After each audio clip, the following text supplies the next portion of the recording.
Adonai, le Dieu créateur, l'univers est dans ta main.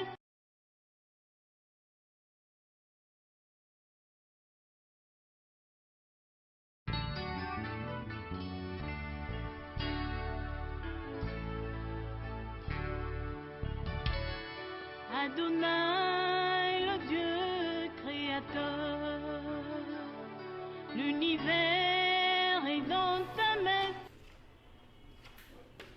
Chers amis téléspectateurs, shalom, shalom, que mon Dieu vous bénisse là où vous êtes. Je sais que vous êtes là, vous êtes très nombreux et vous êtes bénis, nous sommes bénis parce que notre Dieu nous a donné la grâce de vivre encore. Alors avec cette grâce, c'est qu'on peut dire à Seigneur Jésus-Christ, rien que merci, il en a besoin. Ton merci, il en a besoin. Merci pour toutes les choses. Merci depuis le 1er janvier jusqu'au 28. Merci pour beaucoup de choses parce qu'il y a d'autres gens, ça dit qu'à 2 jours, nous avons basu bango, 5 jours, nous avons basu bango, 20 jours, nous avons basu bango. Mais nous avons tout ça, nous avons belé dans scène à moi. Mais nous avons tout ça, nous avons belé dans scène à moi. Laissez-moi vous dire que nous avons malam. Dès tout ça, nous avons moi, Isaka Ngolo.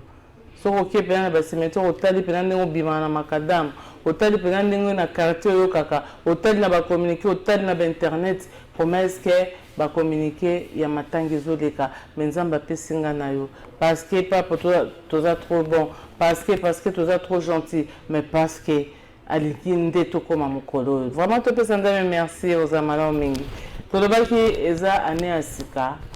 Comme toute chose, tout le monde a la jeunesse. Parce que dans le vie, il faut que les jeunes comprennent et belé. Alors, quand je parle de la jeunesse, oui, déjà, la jeune. Lui, il s'appelle Silas Mbaku.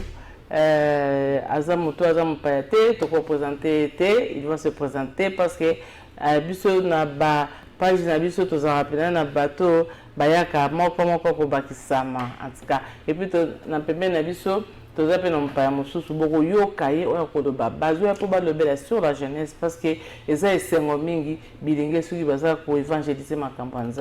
Alors, avant de présenter le thème de l'histoire de l'Ezali, une génération s'en va et l'autre arrive. Vous comprenez? C'est-à-dire, moi, je suis kende, je suis babiso boto kubi mikolo tozo kende et na simana biso bilingi otoyambi nde bazoya et puis to retourna bango bakoya kosala nini eloko nini na malonga bakosala comment bakosala pour que avenir ezala meilleur. Est-ce que ça biso batozo kende nde to bongisa ou bien ça bango tokoyoka na bango après sans plus tarder na kina repesa bonjour et va se présenter bango mibale to sengi moi merci et tant tozo ngaboye. Bonjour frère Silas. Bonjour maman Marceline. C'est présenté sur ça là bien. Bonne année. Ça bonne continue année. Jusqu'au 31. Bonne année. Ça continue 2023 là. C'est pour nous. C'est une année de gloire. Yes. Voilà. Gloire à Dieu. C'est présenté ça là bien. Frère Silas Mbaku, jeune chrétien, jeune penseur, prédicateur, il y a Lubananzambe. Tu sais encore Makasi, année 2023, où tu sais que pas Nanzambe. Nzambe apesi biso yango alors yo za na bomoy ngana za na bomoy biso na za na bomoy quelle grâce pour Nzambe sali biso alors je te dis ne zappe pas le lot un message de l'année pour l'année 2023 batuna so bazolanda biso ba papa ba maman na pesi bino mbote na kombo na Yesu. Alors frère on se présente autant les caméras ils appellent on se présenter parce que bazolanda yo ba jeune ba fan ba psi par rapport au thème Nabiso, une génération s'avant et l'autre arrive. Bonjour chers téléspectateurs, je m'appelle Oudi Ndoy Aspi, je suis jeune chrétien, je prie à la compassion limitée des émeries, voilà. Je suis informateur, je suis un coordonnateur d'un groupe, je suis encore un enseignant de la parole de Dieu, je suis aussi un prédicateur.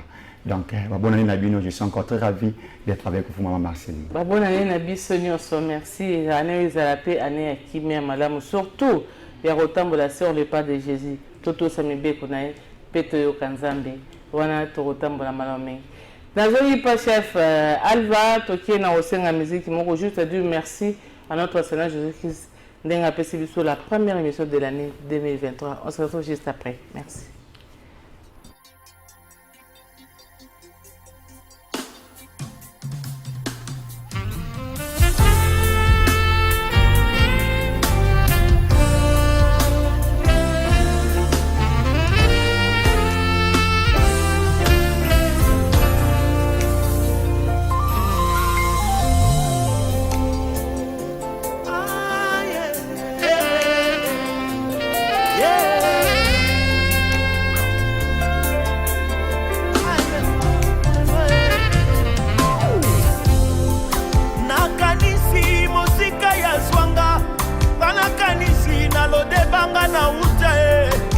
Masumu zamba limbisa ngaye basuni na ngaye swakwe isango ngamoto na merita ketumwe Yesu na ngati mya sombe tumbu na ngayo wana bangolwe oyo se bangolwe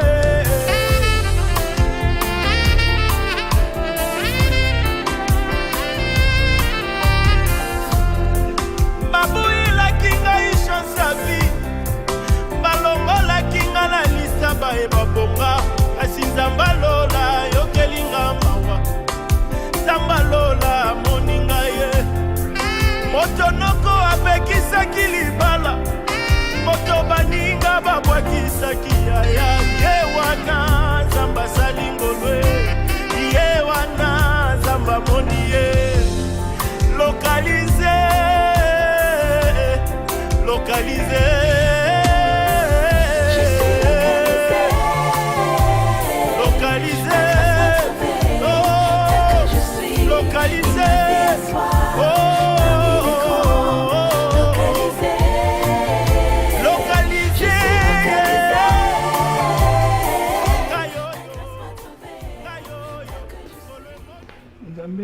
Merci beaucoup, merci à toi Alva, vraiment Alva, mon bien. Zamba Salila Bolamu et à toute ta famille, merci. Nous continuons au pays à toute ta famille Alva, surtout à ta maman, je l'aime beaucoup, bonne année. Voilà, toujours continue. Notre thème c'est une génération savante et l'autre arrive. Toujours thème on a pour l'année bien aimée. Le quoi toujours on a Tongo il y a 2023, on dépasse le sol de va. Tongo ya 2023, toujours on a Tongo ya 2023, biso. Fandisa batu na yo, fandisa bana na yo, fandisa conscience na yo. Toujours on a Tongo, c'est-à-dire ceux qui ont raté qu'on sait la makamama malamu, qu'on sait la projet, qu'on sait la bilan, qu'on sait la makamios. Aujourd'hui papier na bikito au sel na 2020, na janvier. Il y a si tu comme en juin, si tu comme en octobre, si en décembre, ceux qui nous ont prêté au vie. Mais nous devons vraiment être prudents et prudentes. Pourquoi nous sommes mabe? Pourquoi mabe zolandangai? Est-ce qu'il faut que mabe pour se retrouver? Donc il y a un lobby qui est toujours là parce qu'il y a beaucoup de gens qui marchent dans l'inconscience. Tous ont été bilingués. Pas me passe la baïbisa biso. Génération oyo ezokende ekotika nini et puis bango bakozwa nini ya on qui on peut ça la benga Paul Sila c'est qui on peut ça maloba tout mes canons kosolo la papa thème kitoko boy pourquoi ce thème par rapport à makambo sala. Merci beaucoup moi Marceline, pourquoi ce thème to pamboli d'abord nzambe pour na tala pena kamera solo na bango na pamboli nzambe makasi. Une génération s'en va et l'autre arrive.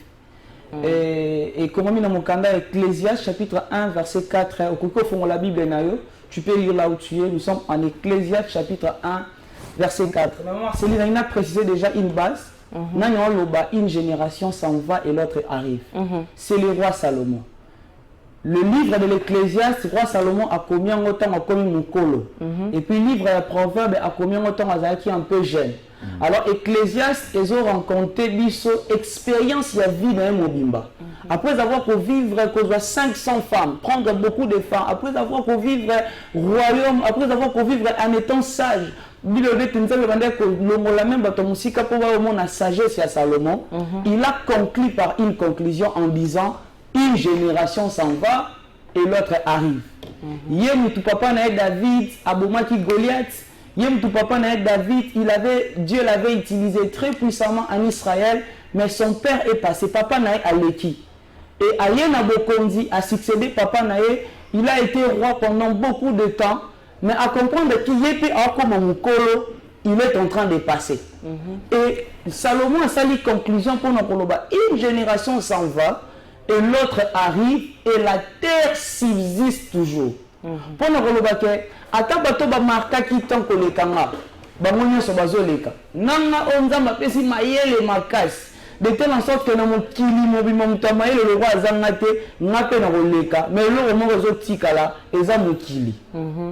Quelle est la pensée de Dieu? Likanisa nzambe que nous voulons partager encore na après-midi à lelo na bato bazolanda biso eza pona lobake ba puissant ba sage bato mayele bato nyonso ata nzambo apesi biso makasi lelo ya koteya nous allons passer ceux qui nous ont précédés baleka qui biso nzambe abengi biso tokoleka mais il y a une chose qui ne va pas passer, c'est la parole de Dieu. Amen. Et parce que la parole de Dieu ne va pas passer, raison pour laquelle toye l'après-midi à l'élo pour notre côté à l'élo va dire ne nous attachons pas à ce qui se passe mais attachons-nous à ce qui ne peut pas passer, la parole de Dieu. Alors, papa, au Baksanini, par rapport à jeunesse, regarde la caméra à côté. Par rapport à ce que les frères là, ça dit, Adam Freeman a raison par rapport à la génération. Tout le monde a clair dans la vie, papa ou tout bien le papa, l'autre bien qui peut moi dans le collabition. C'est-à-dire que les tous dans la vie, tout le monde a roulé. Mais tant que les les cafés, il faut ça les faire remarquer génération. Comment? Alors, comment marquer génération pour les longs de l'apport de la jeunesse de la service de Dieu. Les jeunes qui ont apporté contribution dans le salon Zambé. Nous sommes des jeunes. La parole nous dit que tout passera, mais sa parole ne passera jamais. Nengi papa c'est là ça lobby. Génération autoza et la génération moi je dirais faut tout profiter parce que lobby tout dans ma casse c'est qu'il a pouvoir il y a ça lobby autoza lelo. Alors lobby tout le monde qui va papa tu es qui va homme de Dieu puissant. Bané ko ça l'ensemble comme il faut, bané ko travailler comme il faut. Mais lelo est d'abord auto éviter. L'autre on va pas monsieur sous. Pour la que ça a été un jour que bango bon la société, ils a vu cette génération de on a tout remplacer bango. Alors comment jeune qui ko apporter un plus na service ya Nzambe, ils a d'abord par la parole de Dieu. C'est promouvoir la parole de Dieu, c'est-à-dire partager et kopanza sanga malo banzambe. Mais les jeunes en haut qui kopanza malo banzambe, c'est par l'évangélisation. L'évangélisation est un fardeau qui permettre aux jeunes à aborder la parole de Dieu comme il faut. Il ne faut pas oublier, on est jeunes aujourd'hui, mais demain nous ne serons pas des jeunes. Alors, ceux qui n'ont pas de malobaïza pour na sungabande ko bazotala biso évangélisation Nathan nini Nathan aux jeunes ont besoin de la fashion. Nathan aux jeunes ont sima za na sima ya je sais pas ce qui hit ici c'est je sais pas hip hop na bango.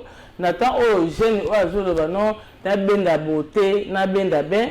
Nathan aux jeunes azolo ba franga ta pantalon kanganga na ta yombo na mutu. Tant on a évangélisation, on a dit que les gens ont la air. Évangélisation, parce que la mytho, ceux qui sont à l'université, au coup de la gêne, au qui est à la terrasse, au coup de la gêne, au qui est partout au coup de la gêne, nous sommes distraits. Ceux qui sont dans la génération, vous allez vraiment marquer quelque chose dans le lobby à travers la parole de Dieu. Oui, nous avons vraiment raison pour laquelle le lobby malgré un comportement, malgré tant aux années, mais parmi les gens qui ont télémi pour la parole en baza. Pour affronter mon toit, c'est hypocrite. Il y a des conscient. Il faut noter à Malobanza. Les attaques au monde peut-être non. Peu importe si bateau bazar, il y a ma bé, c'est nous qui avons conscient qui nous vient à travers la parole de Dieu. Amen. En tant que la parole de Dieu, on peut partager la parole. Nous avons toujours monté à l'église à mettre en peu importe dans le comportement, il fashion, mais nous, les gens, nous sommes obligés à affronter pour notre terre le Banzambi. Donc, moi, je crois, peu importe le comportement, si nous sommes conscients de Dieu que nous servons, tout ce affronter, c'est facile. Merci papa. Merci beaucoup maman. Alors pourquoi dans le but pour promouvoir ma Lobanza? Parce que de ma part on a fait des constats, je suis un encadreur de jeunes.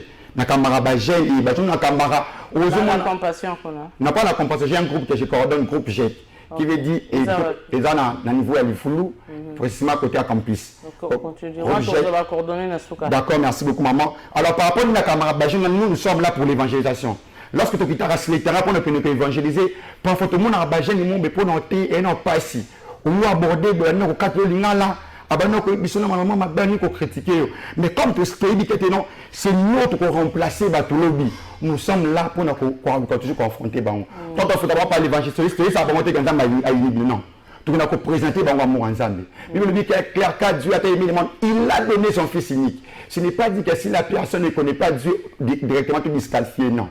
Et tant qu'il gêne, tout le monde a dit la nous sommes appelés à côté de Banzambe. Chaque jeune est conscient. Il ne faut pas oublier que et puis sauver Batebele. Batebele va toujours par Abisso. Donc, on va gêner moment autoté l'évangélisation. Parce que facteur évangélisation est très difficile par gêne. Tout le monde dit que papa au sala. Papa au sala, papa au sala, mais il va comme on a âge un peu difficile, papa tellement mal tous na balabala kia. Le deux ça passe sur mon abagé, n'en zila baté mal banzambe, na ba wenzi, comment difficile. Mais au mon abagé na ba bar na ba terrasse, mais c'est comme boza, se demande pourquoi bon. Pourquoi? C'est parce que ben va le banzambe était. Bon, c'est pas à travers l'évangélisation. Biso ba nous te mal banzambe, tout le monde a bisoté. Tout que le luka ba jeno to ya bango. Peu importe la rejeter biso. Le la fini biso a et bon so que vous na kuti azo me la bombe mon boy am fote men c'est non mais la rande ndé to tela ra ba teto non mais la randambu yo pe lo wana zio obendi ata soko meki frère obanga te pe no to noter na ba place na be bongo papa ko affronter bon lorsque qui ne risque rien à rien. C'est pas toujours ça maman, mais ce que je sais lorsque nous avons Matino quelque part qu'on accompagne. Voilà, le bel avant papa. Nous avons accompagné dans n'engeni aucun peu importe quoi tu vas danger mon quoi ma peut-être au que non pour n'engi pas passer. Par exemple, maman Marcelina le bio écoute jeune mon bazo mais la boumi bazana tala bango ebele. Alors tant on était pour nous encore qu'on est bon la chimie du poignet. Boumi la cigare du poignet. Non, il faut d'abord de s'adapter à bango on est tomber là. Là vraiment je suis clair, parce que dans le terrain il faut comme presque beaucoup de bakunu na boy, on peut affronter bango le monde bando na nous. Viens, ça biso be, ça la biso be, faire biso be. Il y a des fois missing bon au PC bango d'abord pour gagner confiance na bango. Parce que nous ba la chimbo, ni ba la bombe pour affronter, il faut d'abord gagner confiance na. Le bon Nzambe accompagner yango mais la bombe té.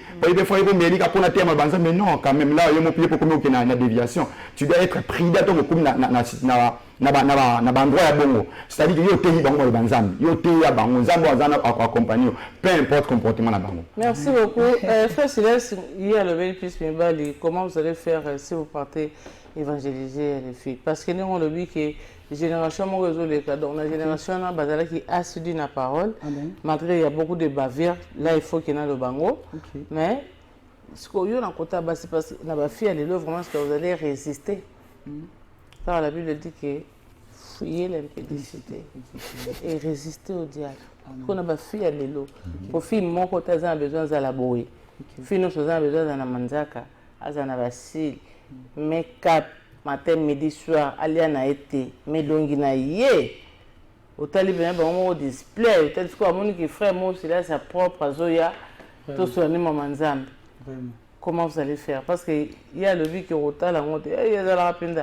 Ayoki, vous allez faire mis sur nom du Amen, et Bando Baluka. Comment vous allez faire? Parce que, et là, on est peu ça la rabattu. On a entendu beaucoup de témoignages. Parce que moi, c'est ça qu'à moi, c'est. Moi, si ce sera le frère Azou, il y a des gens moi, c'est comment vous allez faire? Vraiment. Merci beaucoup, moi, Marceline. N'a pas voulu Nzambe pour une intervention brillante. Il y a Papa Ogi. Vraiment. Que Dieu vous bénisse. Papa Ogi a le l'évangélisation. Comment marquer génération par la connaissance de Dieu. Maman Marceline, Bible lobby, ceux qui connaîtront leur Dieu agiront avec fermeté. Amen. Ba o ba ko ye banzambe na bango ba ko sala na bokasi. Et là, comment vous savez que nous avons fait ça? Nous sommes là, nous sommes là. Nous sommes là, nous sommes là. fondation nango eza boyebi ya Nzambe. Et qu'est-ce qui se passe? Nalina a précisé le moment que Maman Marcelina a posé en passant. Comment est-ce qu'il n'y a pas des frères qui sont des hypocrites? Pour ça, la m'a bien CCT. Maman Marcelina, je vous amène à voir quelque chose. Samuel Abotami, Bamimi Nanda Kwanzam. Akuti Bana Eli Obazaki Mikolo, Bobimana Bassi na 4 églises. Mais comment est-ce qu'un petit enfant, ou à cause de la influencé, et pas un grand frère Nina Makamamabe, Azala influencé, tandis qu'il était petit frère? On dit que y a des influences à Balek. Mais ce petit ici, il s'est retrouvé dans le milieu des grands, il n'a pas été influencé. Le premier détail, mon enseignement, ce qui nous a permis Moutou, pour ça, le lobby, avant de préserver, Banda Bomon. Namade, Namakamu, nous ce qu'on a permis. Est-ce que comme un peu que ça, moto a appelé, préserver la nyonso, mais comme il devait les sous-mogo à résister à quoi il paye. Et puis, il y a un conseil qui est non, que ça, les sous-mogo qui est ça là. Ça peut arriver. Ça peut arriver. Raison pour laquelle je voulais préciser en détail. Joseph a coutani na moi sa Potiphar. Bien le bien et salami ke mukolowana bagarde bazala quitté bando sa musala bazala quitté. Moi sa Potiphar a kangi a dit viens et couche avec moi. Yora mon Joseph Alobi. Joseph Alobi ah nanda ko oyo chef nanga a interdisant le côté sauf yo. Comment ferais-je un si grand péché devant Dieu? Moi, Marceline Bazaye, moi, ça petit femme, Bazate, Bagarde Bazate. Mais comment il est en train de dire comment je ferai un grand péché devant Dieu? Vraiment. Tandis que Dieu est invisible, les hommes sont visibles. Ce qui veut dire la connaissance de Dieu est la chose qui nous préserve même devant les tentations. Car si nous pouvons craindre présence, il y a Batou. Mais lorsqu'on sait que Dieu nous accompagne partout d'ici qu'on a sorti au Kende, cette connaissance-là, c'est ce qui va nous sauver. Devant les femmes, c'est ce qui va nous sauver. Devant les sollicitations, c'est ce qui va nous sauver. Okay. Et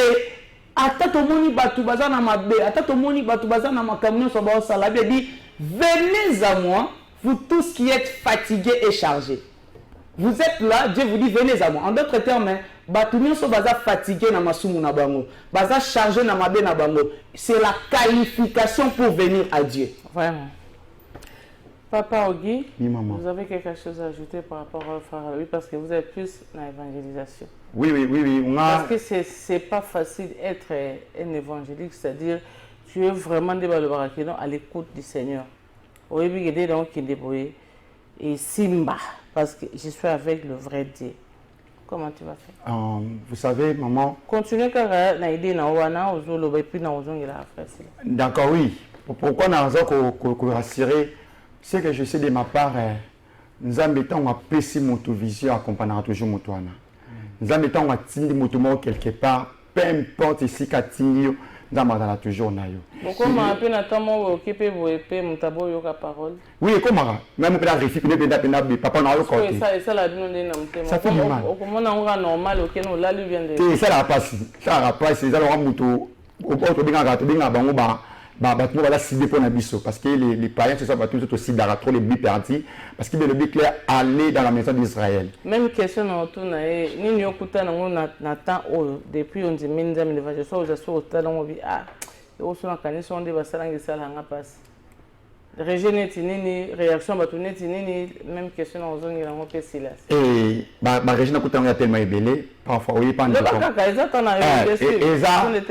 y a des fois OK pour évangéliser beaucoup na onzi obengi neti samo c'est excusé par le mot soine etika na apprécier. Donc d'ailleurs sur le bon parfois ça le passe dans le thème il sera blé non bengi pour c'est ce qui nini on a bengi peut-être pour protéger mal banzambi ba refuse de la raboyer obeti kokoko beboke bo comme nous ba communauté monsieur c'est ça OK ya bo monsieur ko qui peut nous au mo sam sana papa lo baka na yo ke so si so qui et des fois on ba réaction ça la biso passe mais comme nous sommes appelés à ça to lembati to kina toujours ko affronter bango bande ba mibala ndika basi monsieur pe la pino kompena bo oyebi na batena kami pene lo bina na boye o bini ça ati est-ce que to ko partager banzambi afanda wana oh yo ko mi do fana o fali da akomo luka o moyo ko mo ko mina o mikipe ko tal test donc ko mo tafandi kimia bandimela nzamba ngondeni et du coup directement au présenter Christ et Andimé Nzambi. Tout ça j'ai compris pourquoi c'est parce que Dieu nous accompagne. On peut jamais servir Dieu sans son onction. On peut jamais évoluer sans que dans Nzambi. Aucun de wapi. or comme j'ai bengi biso na musala wana les aïeux ko biso to fanda trop ya okene ko sala parce que moi je me demande trop na ba même na université au moins c'est un peu difficile au moins ba jeunes chrétiens ce monde ba télé ni 3 4 5 ba to comme le combattre bango to comme le ko ba tout monde ba to moi aussi trop en fait parce que là na six na niveau système et dans moment comme tu ça si prier avec les étudiants comme ça pour ba na ba comme là ce problème mais comme tu as toujours que ça, parce que l'évangélisation ne m'a pas réveillé. Or, les cycles de l'évangélisation automatiquement réveillent les autres. Donc, tout ce que nous sommes appelés à ça. Est-ce que les parents vont facilement?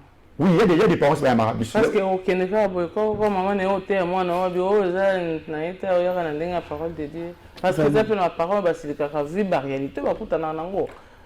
Oui, maman.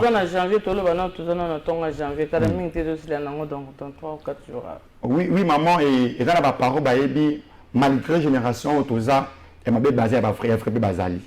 Il y a des parents aussi au quotidien. Avant d'abord, il faut d'abord étudier nous allez. Parce que jamais pour évangéliser, les parents, tout le monde a battu. Ou il y a des manières bizarres. Il faut au moins pas prêter à mon nom, non. Il y a des parents qui sont dans la taille, appelés sur accès sur la main, quand ça peut y accueillir. Parfois, on est la vague, les canaux, mais lorsque les parents étaient du sérieux, au moins à la prochaine, on a la facilité. Parce qu'elle dit que les jeunes, autant vraiment côté absolu. Donc, ils ont vraiment le cobiso de make-up et qu'on s'habitue à c'est un peu ça. Alors, Robaxanine, par rapport à ça, quand on appelle un bateau qui est évangélisé, bonjour papa, ça. Déjà, moi, Marceline, elle, papa, moi, pour t'assoper là. Que moi évangéliser na bande comment papa moi soper là de comment moi franchement na zalaka moi pida na kimara na skivaka parce que alinga eteye alingani malobanza mbete mais déjà peut-être kutana pe na déception kutana ba déception peut-être ba tout monde ba ya raison pour laquelle on dit que même bateau bazane l'évangélisation est un canal ya réveil. Canal aux hommes à réveil dans l'église, canal aux hommes à réveil dans la vie à bateau. Alors, ça demande beaucoup de consécration, beaucoup de sérieux. Beaucoup de consécration, beaucoup de sérieux dans le salon Nzamba Pesibiso. Mais on se prépare déjà aussi, Maman Céline a 3 pensées. Nzamba Tindi Esaïe, a ébissi moni bateau na Tindi Oketea, baza bateau au côté à Bango, mais à Baroyo Kate. À préciser, ils ont un coup raide. Pour pas comprendre comment c'est difficile. Donc on va préparer à biso déjà, il y a un bateau qui était au gagné, on a facilité. Et cette pensée là de souffrir, cette pensée là, des alocaux l'appelle arme, rejeter biso, on rentre, on dit, mais Seigneur, au-tindi Esaïe, au levi bateau qui était à Baroyo, qui était au-tindi poignet. Le plus important pour nous, c'est d'aller d'obéir. Il y a que tout ça. Et le Saint-Esprit fait un travail profond na Simanabi Soko. Présenter Christ et puis côté le Bananzambe. Présenter Christ et puis côté le Bananzambe. Est-ce que vous voyez qu'il y a aussi beaucoup de bavires quand il faut aller présenter Christ? Bamikolo aujourd'hui que nos générations ont les cas. Vous voyez que la génération les appelle Zamabe. Quand je dis ma bé, ma bé, tu as une publicité à ma bété. Mais non, bino suko la génération oezoya parce que balobi moi na copié à mon papa Salara. Vous allez faire comment papa si là c'est papa bon moi j'aime bien appeler même s'il est 2 ans papa ça me fait du bien. Merci beaucoup maman. Naza toujours na kati ya sous-thème nanga pour marquer génération par Boyebi Yanzali. Comment ça? On a fait ça autant parce que Saoul, Azaki génération. Même Saoul, Azaki génération Zoleka. A cambi Israël pendant un temps, mais Nzambatiki. Nzambatiki pourquoi Nzambatiki? Parce que un d'abord a commencé à la Moussalo Zaki réservé na eta comme Kotumbambeka. Nzambabisi kende kuna boma ye kuna ki asali shona ya bomi ya mabe atiki ya bien. Nzambabisi Isaïe prophète Samuel, je l'ai déjà rejeté. C'était une génération où abandait déjà Koleka. Mais c'est une génération où tout le monde abandait pour préparer Zaki David. Et nous avons préparé toujours génération moko koya, nous avons préparé de manière à ce que ba relever ba pente les générations eleki. Raison pour laquelle même temps nous avons côté na Israël na Kana et puis bango bo sala masumu oyote parce que ça même masumu on a bengana li bato bo kekuta kuna na mboko ngana wa kekuna. Lorsque Dieu prépare une génération, il la prépare comme la relève un d'abord à restaurer la gloire et le nom de Dieu aux Zaki bani na génération elekaki. David a restauré gloire ya Nzambe na génération na comment. Un d'abord, le premier jour où aye na combat akuti bazo finga Nzambe. Saoul comme génération bande koleka, Saoul va comprendre que pendant 40 jours Goliath a télémi à finga Nzambe. Mais David arrive et dit ce n'est pas possible. Comment on peut insulter Dieu pendant 40 jours, il ne peut pas dire Saoul a dit, allez là, moi, tu ne peux pas. David a dit, non, ce n'est pas la question de je ne peux pas. La question ici est que Dieu est insulté et c'est impossible. Imaginez, maman, Marceli, Batubasali, 40 jours, n'allait à bataille, quand même pour ça l'action est bitumbate, mais David a seulement jour encore à comprendre que la fille Nzambe a télémi à Bundi pe à quoi ici Goliath. Qu'est-ce que je veux dire par là? Je veux dire que le problème c'est ça d'abord, le problème, tant que vous élever génération, c'est d'abord tant que vous humilité. Le problème, c'est pas comprendre Nzambe à Lingini, pas comprendre Nzambe à Boinini. Et c'est à cause de ça, tant que vous télément, Dieu va les utiliser pour nous quoi ça nous se bander pour défier Nzambe pour restaurer comme Nzambe Olo et Choramaki na ba génération eleki. Merci frère Guillaume Baxen. Kobaksa oyo ndeko nanga sila salobi on met un peu ko beta encore histoire bana Israël. Tozomona clair lorsque Moïse a kozwa envie ndakisa wazwi mbele ya kubimisa bana Israël na kati Égypte. Amemi bango mer rouge, amemi bango atamusi bango tina désert, mais il y avait un moment où lorsque Moïse a désobéi dans le Nzambe, automatiquement Josué est abattu. C'est-à-dire quoi par là j'aimerais nous dire quoi que la mission de Dieu est continuelle. Tant que parents, papa, basalaki, biso tant ozoya mais nous ne sommes pas obligés de faire ça. C'est-à-dire pourquoi je dis cela? Parce que les Bibles nous disent ceci, tout n'est permis, mais tout n'est pas utile. Comme tout est permis, je dis comment on ne pas penser ça là, où ils ont ma lame, non, où ils ont ma lame. Ils ont dit que où ils ont ma bing, après la fenêtre, quand on a mon azou, il faut qu'on a non, non, on va monter. Ceux qui ont dit que papa aura 3 heures na prière, na copier en haut, parce que je dirais, ah papa a donc développé une intimité dans Zambie. Là, on a dit quoi? Mais ceux qui ont dit que papa va attaquer biso après côté, à qui na sima, Amélie Banki. On a besoin quand même. Ce n'est pas dit que ce quand papa il faut toucher non non. Biso génération ils a bateau photo et baka biso to remplacer ba papa to zomo na lobby. Ba ngoni ba remplacer ba papa to ba ki biso to remplacer ba ngo. Comme donc on doit remplacer ba on doit se préparer comme il faut. Tout est équipé dans tous les domaines, c'est-à-dire même dans le domaine de la force sur cause aller là. Force na biso ko ba sentir que non ba no ba ya pena quelque chose. Tout ya ka te poto combattre papa. Tu as raté pour le tour une génération, ça fait le corps va kende, c'est que bisonné toi les ama pour non. Tu dois toujours ça la mission des ensemble organiser ba âme. Mission est principale que tu sois pasteur, que dans l'évangéliste ou dans l'apôtre et tout c'est de gagner les âmes pour le Seigneur. Donc pour moi de ma part, peut-être que copier papa to na bango, mais tu vas que ton mission la mission au sala. Tu aux malamu, mais ma be aux que bon sala, pour finir ça comment parce que nous la chrétien les formations tout le monde a payé tout bon bossa comme maman OK pour nous rappeler ta papa nous ça là tellement tout le monde est tellement tout le monde amour quand il va père bon bossa essayer c'est qui important ta papa ce qui pasteur a payé au paiement. Nous sommes des chrétiens pour Dieu. Non d'abord pour l'église, non d'abord pour les pasteurs. Surtout ça, face à sa place. Nous sommes des chrétiens.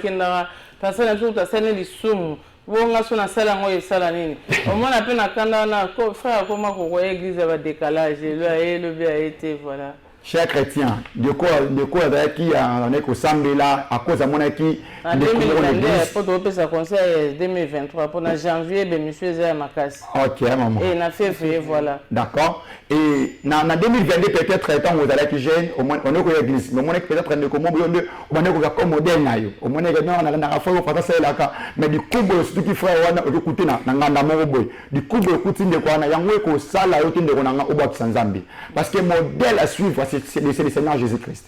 Modèle, la mission principale, ce n'est pas d'abord une personne, mais c'est d'abord Dieu lui-même. Pourquoi je dis cela? Lorsque vous avez la Christ, la vie, peu importe, nous avons bâti la vie au Zambie. Je suis chrétien d'abord pour Dieu. Donc, tel que je suis là, je suis obligé de le connaître. Et ce n'est pas dit que ceux qui papa, c'est là qui boit, parce que non. Terrain. La plupart d'entre eux, ils ont bon. Non, mais comme on a beau, il y a des frères, il y a des églises, non. Bien, ma foi, on a des gens qui ont sauté. Et là, pourquoi je suis chrétien? Toi, parce qu'il y a un petit peu d'ancienneté. On est toujours des chrétiens, mais manque enseignement, ça la vie peut-être qu'il y a une déviation. Si nous serons aussi bien enseignés, ça va nous aider à faire l'œuvre comme il faut. Donc c'est un peu ça, maman. Oh, Marceline. Merci beaucoup, maman Marceline. Un d'abord, bah, tout le monde, il y a un autre pour le temps, on va côté, on va koloba, qu'il y a boya qui n'a té, à bango, makamu susuke, Christo, pour qu'on dit mana bango, et vendre katikati na batute, mais vendre katikati na Christo. Le problème avec la décision de Jean, donc le moni mutu muso asali masomo, actuellement que pasteur asali masomo ngape na asali masomo, et ça pour pas te belé qu'on dit mana bango, et ça vraiment basé na Yesu té, mais ça basé likolo abatu. OK. Et qu'on dit mana to ça basé likolo ya mutu et puis ça lobi côté. Parce que le salut est en aucun autre nom que le nom de Jésus. Nane sa maman moko elenge moko atike ko sambela pour ba mone bat ba sala mabe. La Bible est en train de dire on comparaîtra devant le tribunal de Dieu seul. Jour où tu as liboso nzambe ne sentira pas notre frère à sala lisumu wana oyoti et tiki sa ko sala nzambe. Sentira pas avec cette sœur là mon na ba o tiki sa ko sala nzambe. Tu seras seul à seul avec Dieu. Ce qui veut dire expliquer on a lingala ba comprendre surtout la génération oezoya. Expliquer na bango tango lo bana kitana mkie. Même explication, non, on ne sait pas où pour te chiter. Explication, on va parce que même, biso bakulu to comprendre que jour en haut, au possible chose verset sur vous à la selle nanzambe. Parce que beaucoup de jeunes pensent que na ça nanga masum. Beaucoup ba mikolo les pasteurs nous la génération na biso na ça nanga mabe quand je fais le mal comme ça, nzamba limbisaka nzamba comment na yendenge ba le baroko la kwado. Est-ce que et le quoi un phénomène on est les candines parce que ba si Dieu pardonne. Nzamba osema mabe Seigneur pardonne-moi. Nzambe papa papa na ngai yani azanera papa masu papa limbisa. Et après il donne les caca. D'accord, c'est le problème exact, il y a manque d'enseignement dans quatre églises lelo. Batu ba okene me makambo bazo yo kaisa maloba na nzambe te. Ba passer bazo te na bango mais rien ne change. C'est le problème aussi. Fabriquer religieusement na quatre églises. La pasteur pe bozo te ya faut te peser bandi mais ça wana oleta la pasteur lo ba mena ota la cravate ota la chaussure ota la... donc tout ça là ba pasteur pe bazo te mais la pasteur ne pas bazo te mais a aussi ne osala mabe il est conscient. Mais azo matana cher azo sala mabe. Maman Marceline, au cours il y a temps Bible est témoin, liloba na nzambe échangera vie à batu. Eza na makasi ya pasteur te, eza na makasi na ngate, eza na makasi ya tozoloba sel na Dieu wana suite peut développer ça au gipa oloba. Eza makasi ya molimo sans. Ko mingi basumu kaka na bango. Exactement. Ya na ngapena terre à pasteur. Quand c'est na ngapena prophétesse. Vraiment. Eh, maman ya sali boy. Eh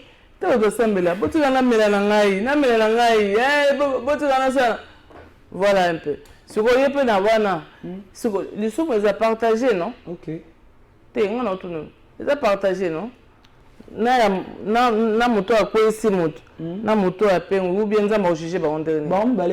Voilà, continuez à aider na yo. Alors il déjà que bon moyen bo Christo est basé sur intimité ya mutu na nzambe. Voilà. To banda vie ya bo Christo na nzambe. Si jour to aussi ça si dans mon avis son a quatre gloire, ça sera toujours côte à côte avec lui. Alors qu'est-ce que cela veut dire? Cela veut dire que le problème aujourd'hui à l'église est que batuba lingi tellement qu'on s'attache, batuba s'attacher mingi na basala nzambe ke nzambe. Batuba s'attacher mingi na musala nzambe ke nzambe. En oubliant que musala nzambe otozo sala, c'est parce qu'il y a un Dieu qui est mort à la croix pour nous, qui nous a sauvés et puis qui nous a donné son salut gratuitement auto PC le côté. Et bah tout le monde est là, le la fruit à makasi na bango, raison pour laquelle ils sont prêts à faire tout. Il y en a un solana mutumon que tu seras seul à seul avec le Seigneur. De la même manière que nzamba monaka fourmi na se ya libanga, de la même manière aussi nzamba monaka bisika nyonso basala ramabe. Alors prends ta vie. L'invisible contrôle tous les visibles, c'est Dieu. Prends la connaissance du Seigneur. Quand tu craindras le Seigneur, la crainte du Seigneur va t'élever partout où tu seras. Au Baxani, par rapport à celle avec Dieu, pour ton numéro, déjà tu viens à le frère Jonathan, il fait que nous appeler. Romains chapitre 14, le titre le dit ainsi, chacun de nous rendra compte à Dieu pour lui-même.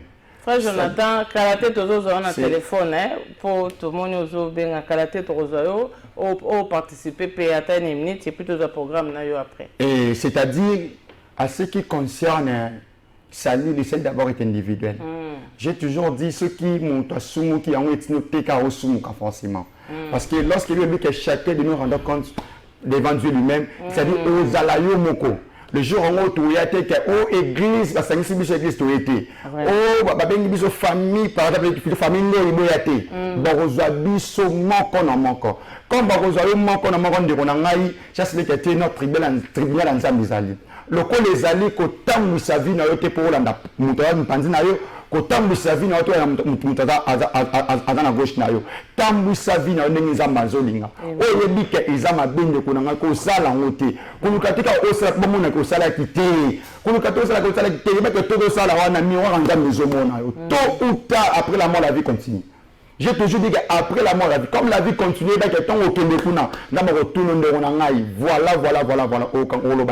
alors nous sommes obligés à se préserver.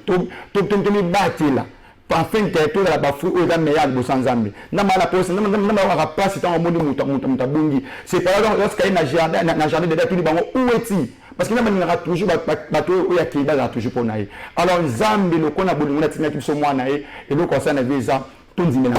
Tout s'attacher, tout développer via intimité, les frères la salobi, tout quand on intime, on sait qu'on a intime, il y a des choses qu'on a vu, tout autant de pourquoi? Parce que vous voyez que non, volontaire pour la vie, ils à gauche, ils à droite, ils à gauche. Donc tout mais qu'un peu pour préserver la vie pour l'ensemble. Tout à l'heure, qui sorti à un homme de gagner l'émancipation son âme. Mais bon, Dieu pardonne, même si je pêche aujourd'hui, la fille, le binzam va pardonner. Oui, demain encore je vais pêcher, demain encore je vais pêcher. Là, on a comment là-bas, oui, la nature de Dieu c'est le pardon. Dieu pardonne, il est un père qui pardonne malgré tout au sali. Mais nous on a eu, ça c'est très bien, ma somme de ça, la conséquence dans mon pays sali. Les athées qui ont ceux qui ont l'ignorant comme il y a le yenge, il y a le yenge, au compte de misaka. Qu'est-ce qui prouve que ce que ça dit le borolamouka? Et les gars nous expliquent où tu as la caméra. Papa Guy. Bible le bic là. Donc le bic nzamba limbisaka. Donc nzamba tant limbisi, il efface. Oui. Le limbisa bossa ou bien jour montoza la seule nzamba retourne à l'isumana lisusu parce que le bic sa nature c'est le pardon. Dans le bien dans contexte c'est pour les perdus. Parce que lorsque mutu a salé parce qu'il aime ce côté a comme a bétu maramia ça na vie. On dirait que bazo banga lisusu lisumute. Oui. Même le pasteur, même les chrétiens, ba banga lisusu lisumute. Dieu est juste. Ndamada juste. Pourquoi ndamada juste? Moni tout au sala o confond le silence en Nzambe mutayi position za mazati. Au moins to za boyika lokwa to za maman ah c'est maman c'est petit maman quand ça ni ponanga. Ce n'est pas dit que ce qu'on a le somme, le corps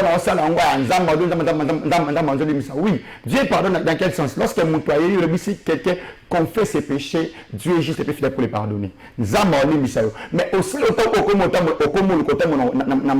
il va aussi le temps se séparer dans Zam. Parce que la nature de Dieu c'est la sainteté. Comment fait-il toujours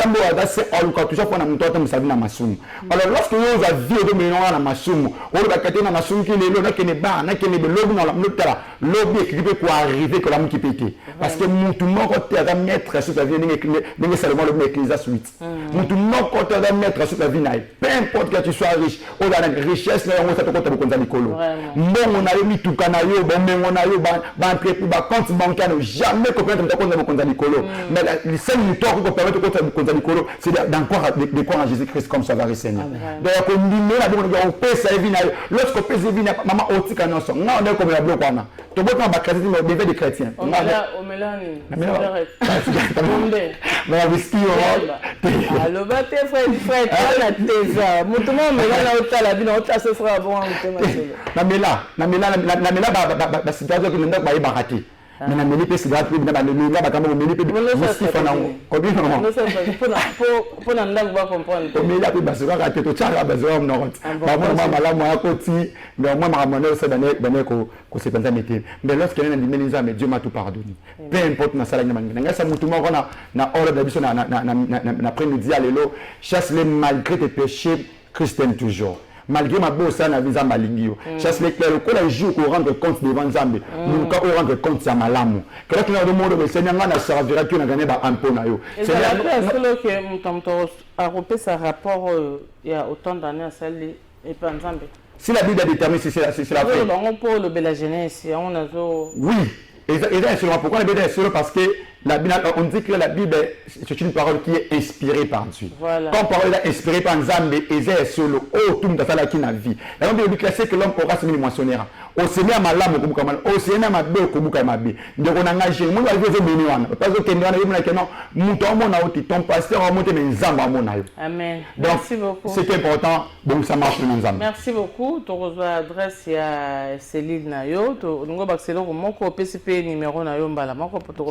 Merci beaucoup. Aux gens, la Bible, Psaume chapitre 130, versets 3 à 4. Pour clore ce sujet, Psaume 130, versets 3 à 4, il dit, si tu gardais les souvenirs des iniquités, éternel Seigneur, qui pourrait subsister? Mais le pardon se trouve auprès de toi, afin qu'on te craigne. David a dit, ceux qui nous ont demandé de garder souvenir à Bamasumu, Nabiso Nyonso. Nani akozala, nani akobika. Malobi, pardon, bolimbi sinamasumu ezalaka pembeni na yo, pas pour qu'on pêche encore, mais pour qu'on te craigne. Ecclésiaste, c'est combien? Psaume 133 à 4. Bolimbi sinamasumu na nzambe, o alimbi sabiso pona masumu na biso to salaka. Non, c'est en 2023. En 2022. Vie chrétienne et bandaka, na pardon et nzambe maintenant to senge pardon te. Vraiment. Imaginez. Et le pardon de Dieu qui nous a pardonné de tout ce qu'on a fait. Peut-être que papa n'a pas été ça la camarade mon mabak au kakoli misaote, mais le Seigneur l'a fait.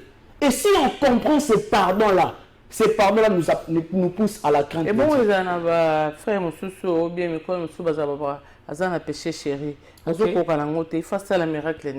Tout c'est le problème du plaisir. Déjà, on peut vaincre le plaisir que par le plaisir. Ceux qui ont le plaisir, moi, besoin de dominer l'icône, non, il faut plaisir, nous l'équipe plaisir, wana et mukango. Alors, comment ça va se faire? Moïse a dit, makamunio so yoza ba richesse. Maintenant, ma tali gloire, ya yesu ne kulusu, a dit, j'abandonne, je refuse d'être appelé le fils de la fille de Pharaon. On peut si numéro na yo, mais avant peut si numéro, na peut si mbote.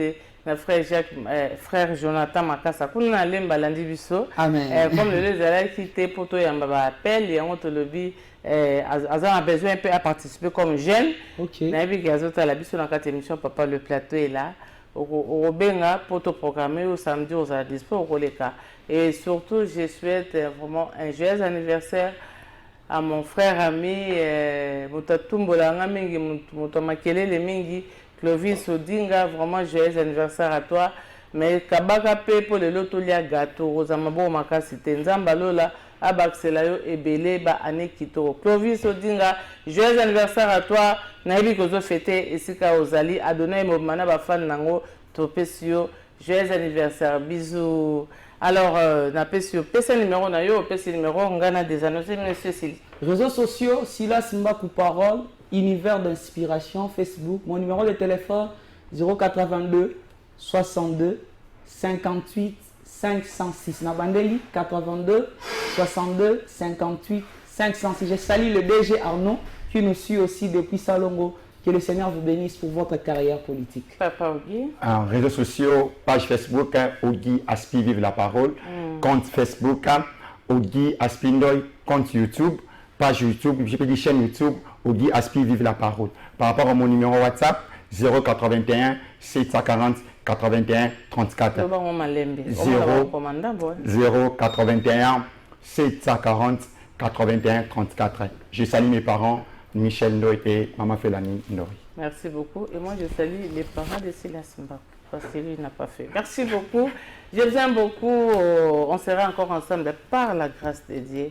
Le samedi prochain à 15h. Ceux qui vont aux Amakas, c'est les sous. Ceux qui peuvent là. Moi, j'aime voir les 20 jeunes ici. Les jeunes, vous avez dans 4 églises, vous encadrez. Tous en a besoin de parce que jeunesse, ceux qui sont Amakasi, donc ils peuvent aux Alamala. Donc, si vous marchez, il y a un principe en Zambie. Si vous marchez, na kobanga nzambe bien aimé, ndenge bilenge lokola bino balobi, et vous allez bien beaucoup ya peut remplacer biso avec fierté. Mais là, comment balobi awa bo sala bolamu bolanda mabe na bisote nzambe akotu na biso mokoto kufa tozaka na yo na nzambe tata te mama te voisin te chérie te yo na nzamba tu na yo makamni no sala ki na sena moyo to sala plus bolamu pas avec hypocrisie, mais que ça bola mundenge nzambe alingi. Et merci na cameraman na biso o natanga comme on était pour na lingage mingi, il est vraiment poli. Na olobalanga comme on a été. Et à toi Alva, nzamba c'est la vie no bolamu. Na pesi bino merci biso. On se retrouve le samedi. Merci, bye.